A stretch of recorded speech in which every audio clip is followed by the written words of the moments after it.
Living with Meaning. In this segment, we will hear insights from Herley Abdul Hamid. Herley aspires to inspire individuals to live a meaningful life through agility, humility, and gratitude. Through life stories. It doesn't matter where you live in this world. I believe the stories that Herley has to share with you today is going to inspire you to be a dream maker, a game changer, or a risk taker in your life. Herley. Yes. So how is your day been today? It's been an exciting day. I think, like many of us, we are in the rat race. And so what happened today, I managed to come up with an idea to introduce different way of delivering ways of working in Agile. So we are going to introduce Agile Thetari, very Malaysian way. And then I'm going to introduce these to BP globally. Wow. So it's like exporting our Agile Thetari. That's brilliant. Yeah. When was the time that you shifted your perspective from being like everyone else to who you are today? Yeah, I think I need to be very careful. Like, everybody else is doing okay as well. But in the world that we live today, a lot of people think about making a fortune. There was one time I remember actually in my last job, I was asked to deliver a project really, really big that I had to report to the CIO, the global CIO. So it was already putting me on the track to move to my next career progression as a more senior project managers. And I remember actually I was traveling to many countries. I was in Switzerland, I was in France, I was in Qatar, and I was working really hard that I had burnout. That was my first life experience of having serious burnout, and I was already thinking of writing that letter. I want to resign. There was one night I was talking to my program manager in Qatar, in Doha. I was in the hotel alley. I was telling him that I'm going to leave. He told me, Herley, even if you leave today, the company is not going to go bankrupt tomorrow. You just imagine, in many of my experience, if you stay, in the next 3 years, I'll be having my drink, you'll be having your drink, we'll be laughing at it. I think that was the beginning of it. Then I realized one thing is, I was a perfectionist. So I took a 1 month break, and I want to share with you. In that 1 month break, I met a few people, and one thing I learned actually, I need to be able to accept that in life, there is this what we call as good enough. So I became a bit slower, and then instead of trying to make a fortune, I was focusing on making a difference. That's where it started. Wow. And for me, like, I've only met you like a month ago, and in that time I heard that you wrote a book a few years ago, Living with Meaning. Sure. And one of the parts in this book, it talks about the lessons from the carrot, the egg, and the coffee beans. Could you kind of talk me through that? Yeah. I think that's a fable that inspired me. It's more of a mother and a daughter talking about how do you differentiate actually when you put a pot of boiled water. Once you put egg or you put carrot, or you put coffee. And the difference between this coffee, carrot, and even egg is about how you reflect to what changes in your life. And the story talk more about what happened to carrot. Carrot actually initially is hard, but it turns soft, through the same boiling water. Yeah. And what happened to egg, it becomes harder. And what happens to coffee, it releases fragrance. Oh wow, yeah. To me, I reflect more of me trying to find a more meaningful life. That means in the case of coffee, even though you are put in hot water, which is boiling, but you releases fragrance. It doesn't mean that actually when you turn hard in adversity is bad, but you need to always look at how you can get the best out of the situation. So living with meaning actually in reflection to my story just now is the point that I was really down, and one of the reason actually was I'm having a disabled son. He was born with cerebral palsy, and that experience gave me a big challenge, me and my family. And then we realized actually looking at him, he must have meaning when he comes to our life, me and my wife, and we reflected that there are things that we can look from the positive side. That's the beginning of it, and I took the opportunity after my burnout to start writing the book. Wow, that's, like, not many people are able to do that, like, after having a situation like that and to turn it around and start writing a book.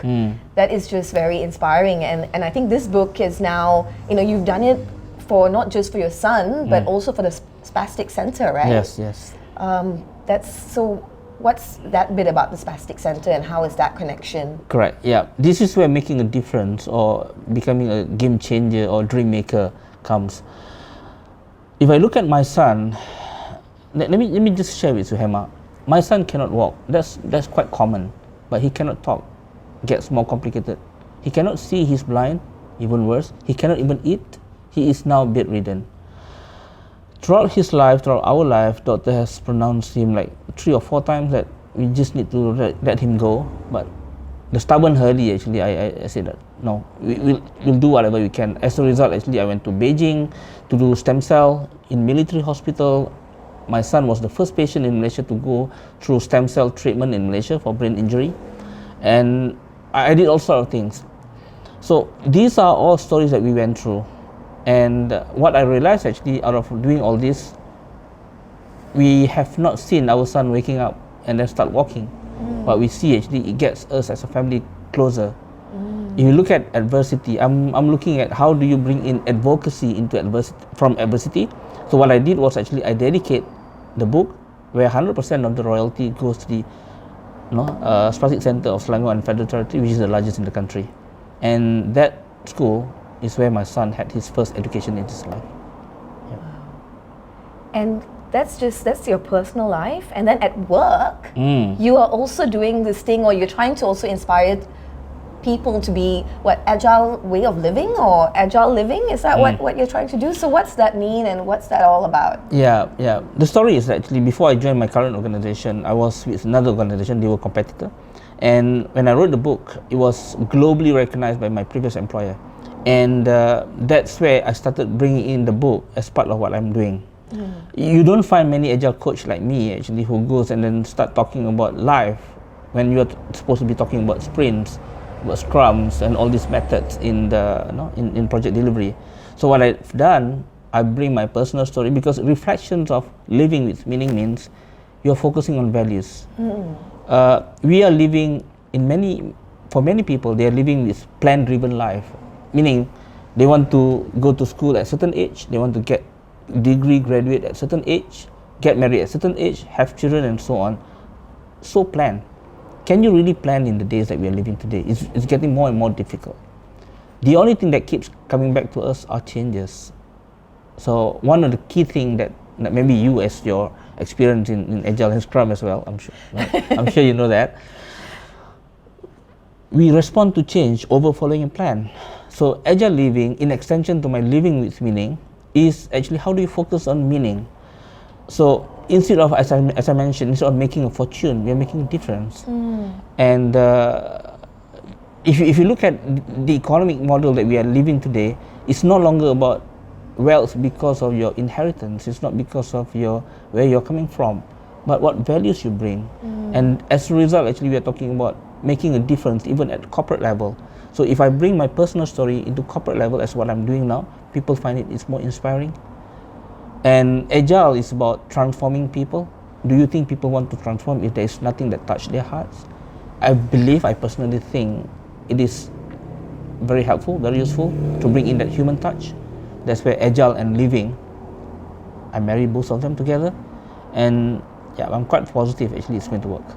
Yeah, I totally think so. I mean, one of the reasons why I think I connected with you was, I mean, being someone who has been in the Agile space for quite a few years, I've seen a lot of people who look at the Agile world in a very tools-based or process-based, but you've come from, mindset and humility, and that's just totally different. Yeah, you did mention about my personal life agenda or mission to inspire people, to inspire meaningful life through agility, humility and gratitude. Gratitude actually comes from living with meaning, because one of the things that I learned actually, the more I feel grateful, the easier it becomes to handle difficulties in life. And humility is very important, because it is through humility we can learn. We can realize actually we are not perfect, but we are happy with whatever that we have. Otherwise, life is going to be very miserable, especially in the social media world that we're living in. We start comparing ourselves with other people, and we feel like you're lagging, and then you're lacking whatever that they have. Yeah. So, if you had to guide or inspire or give some words of wisdom to someone who wants to be a change maker or dream maker, or who just wants to live a life that they really want to live, what's that advice you would give them? I think at the end of the day, whose game are you going to, I would question actually, whose game are you trying to change? I think first of all, before we try to change the world, change ourselves. And the way I personally looked at actually is what makes you happy. Because no point of trying to change the world and it gives you miserable life. So, but if you're making yourself happy, I'm sure your happiness actually would be contagious and start affecting the whole world. So that's how it works. And I'm sure everybody would have their own thing that they can contribute. If you look at your own strength, weakness, opportunity, and so on, there are one way or another that you can contribute and make a difference. Yeah. Wow, that's just such a good answer, because there's no there's no one size fits all. It's all everyone's got that unique journey, and that's yeah. No, I mean if everybody is trying to make a difference from or using the same method, then nobody is making any difference because it's all the same. Yeah. That's where the diversity that we have. I think one of the key things is actually having worked and lived in or traveled in many parts of the world, like you, like me. We have seen different people with different ideas. I think how do we bring in together and then make people be themselves and be the best version of themselves? Yeah. And that's the biggest difference or game changer that anyone can do. Yeah. So now let's go to the segment of short questions, rapid fire. So do you have any favorite books or songs that's inspired you? Yeah, I'm a keen follower of Stephen Covey. His 7 Habits is really inspiring to me. I remember by heart. I think I saw bits of it in the book actually. Exactly. And the reason why I like Stephen Covey's 7 Habits is really because of the structure. When you talk about being, when you're born, you become so dependent, you become independent, you become interdependent, and then the thing that you start with your end in mind and so on, it's very helpful, it's very easy to follow. One of the things that I personally have in my mind actually to translate my living with meaning into sort of similar, because I have 10 chapters. It's just that time is not, it's not okay yet, but if I have time and opportunity, I really want to expand each chapter, because they can be another 10 habits. Almost the same method, yeah. Or even you're talking about song, right? Yes. One of the things that I realized, I like the Hero by Mariah Carey. Okay. And one thing, at the point of adversity, then we realize actually there is a small hero actually in you, and that keeps me moving. Yeah, especially looking at various challenges in life. Yeah. Okay, and now's the more light-hearted segment. So do you prefer roti canai or Thetari? Both are not good for me, especially with my. But being Malaysian, I can't run away from that. So, okay, and do you prefer a hot day or a rainy day? Rainy day. A rainy day. Yeah. And why is that? Especially because I come from kampong, from village. Actually, in kampong, especially when you have zinc roof, so it makes you a bit sleepy and then it's a bit nice. Yeah, and Malaysian, we are hot enough actually. I know we have a lot of hot people here, but let's not making hotter actually with the weather. Yeah. Thank you so much for coming here and joining us today. Thanks, Emma, for the invitation.